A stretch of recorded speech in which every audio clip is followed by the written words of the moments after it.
देखिए चीमा साहब, कुछ लोग अब भी इंपीरियल हैंगओवर में रहते हैं।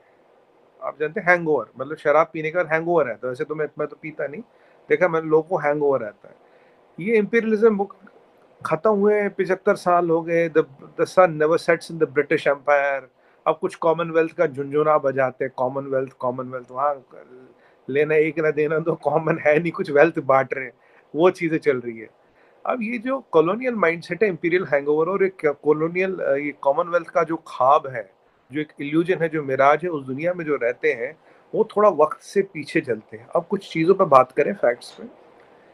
अगर ऐसी कोई डॉक्यूमेंट्री वॉक्यूमेंट्री बनी थी तो 22 साल बाद क्यों रिलीज किया? तब रिलीज करते ना जब वो जैक स्ट्रॉ फिर ऑफिस वगैरह में था, तो आप रिलीज करते।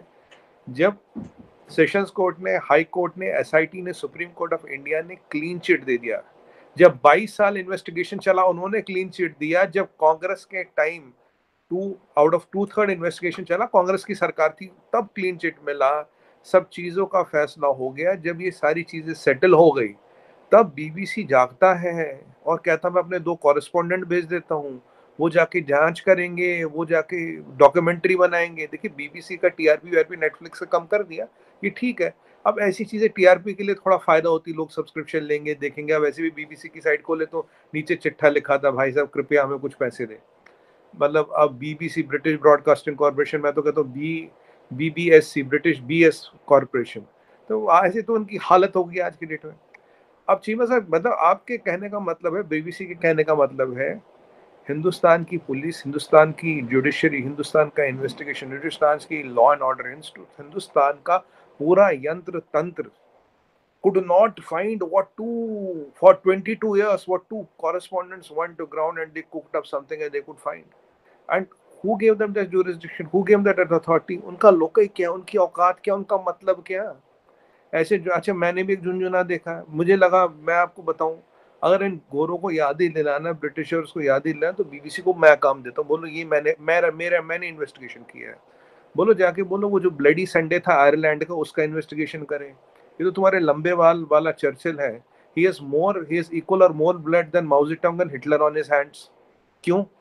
Great Bengal famine, great Bengal famine याद होगा आपको, 40 लाख लोग हमारे मरे थे because he diverted the rice.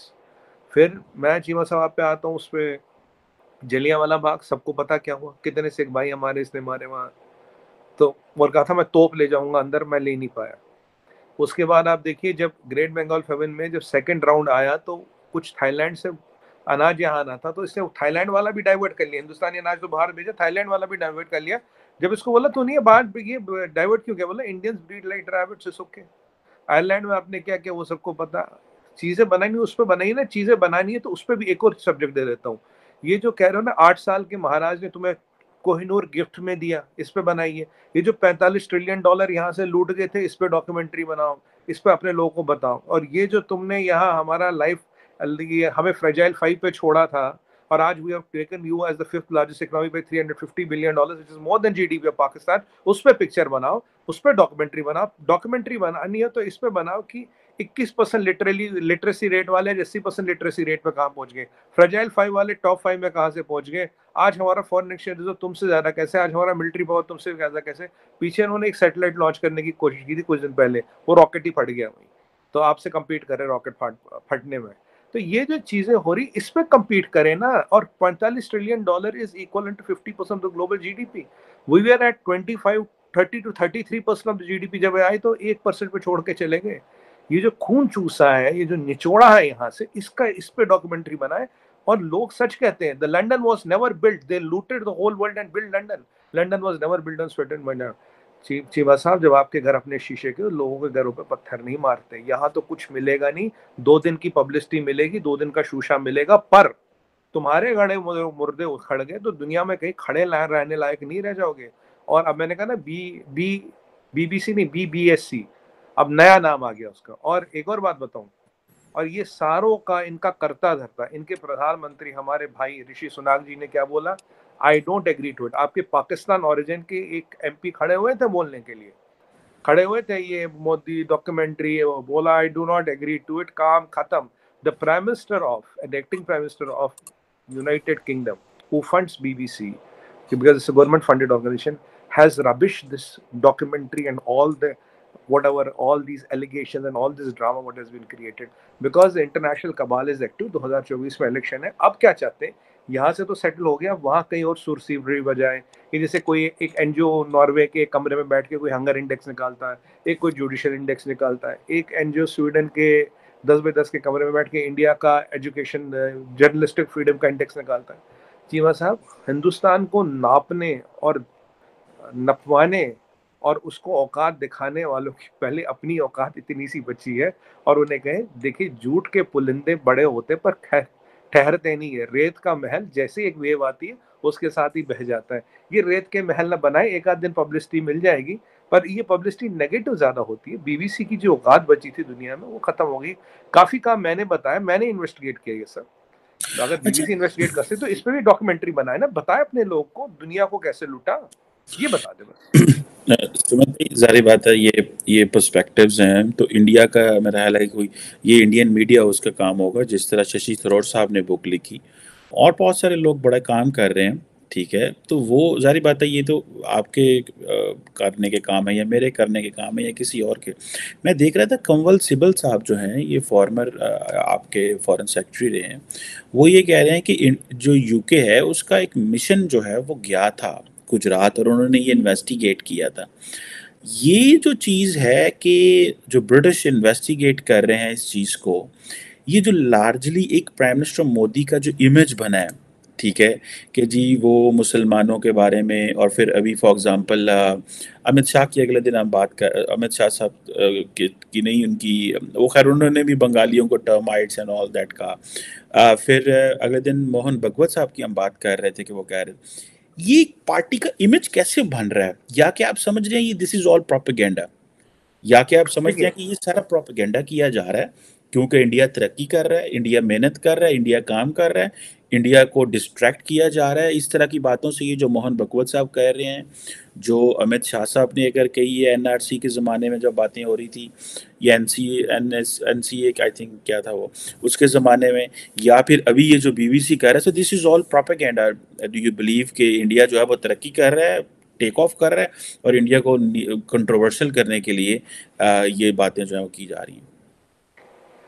देखिए चीमा साहब, जब खुद British prime minister, serving prime minister, उस उड़ते हुए जहाज के हवा के टायर की हवा निकाल देते, जहाज की औकात कुछ बचती ही नहीं, वो वहीं पंचर हो जाता, उसकी कहानी वहीं खत्म हो जाती। ये मैं नहीं कह रहा, मेरे को लगे चलो जी आप यूं कह रहे हो कह रहे हो, ये खुद ब्रिटिश प्राइम मिनिस्टर कह रहे हैं, उनके अन्नदाता कह रहे शट अप। लिटरली उन्होंने बोला shut up, I don't agree with this. तो मतलब इससे बड़ा स्नब ब्रिटिश इंग्लिश में हो नहीं सकता। कह रहे ओए होश की बात कर, हमने अगर हम अपनी दोषी भाषा में करें और तेनू पता ही नहीं तुसी बोल क्या रहे हो। तो ये पहली तो बात है चीज़ साहब। बीजेपी में हर कोई नेशनलिस्ट है, किसी ने किसी को ना नाम लिया ना कुछ ABCD कुछ नहीं कहा, एवरीबडी इज अ नेशनलिस्ट। देखिए राइट विंगर जो आप कहते हैं, राइट विंगर हिटलर था, लेफ्ट विंग होती है कम्युनिस्ट। जो नेशनलिस्ट होते हैं वो नेशनलिस्ट होते हैं, ना वो राइट होते हैं ना वो लेफ्ट होते हैं, they are nationalist. BJP is a party of nationalist. Prime minister Modi की बात करें, अमित शाह जी की बात करें, डॉक्टर भागवत जी की बात करें, ऑल नेशनलिस्ट। उनके लिए कंट्री फर्स्ट फॉरमोस्ट ऑलवेज। जय हिंद दोस्तों, आपने इस्लामोफोबिया या हिंदूफोबिया शब्द के बारे में काफी सुना होगा। फोबिया का मतलब होता है किसी एक चीज से डर, लेकिन आजकल पश्चिम मीडिया एक खास तरह के फोबिया से पीड़ित है, और ये फोबिया है मोदी फोबिया या इंडिया फोबिया।